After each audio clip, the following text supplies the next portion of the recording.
Should you do a bathroom and a kitchen renovation at the same time?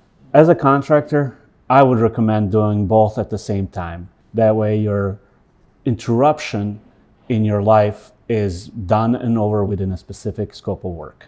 There are pros and cons in renovating a kitchen and the bathroom at the same time. Here are a few of them. Pros: efficiency. Combining both projects at the same time can help keep the cost down by overlapping the trades on both projects. Coordination and consistency.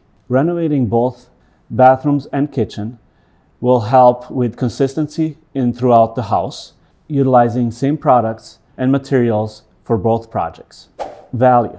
Doing both projects will tremendously increase the value of your home. Cons. Cost. Renovating both bathroom and kitchen at the same time can increase the project costs than doing them separately. Disruption. Renovating two major spaces in your household can be disruptive to your work and life schedules. Scope. It can be more challenging to manage scope of two major renovations at the same time. Ultimately, the decision to renovate bathroom and kitchen at the same time will be dependent on your budget, scope of work, and your timeline.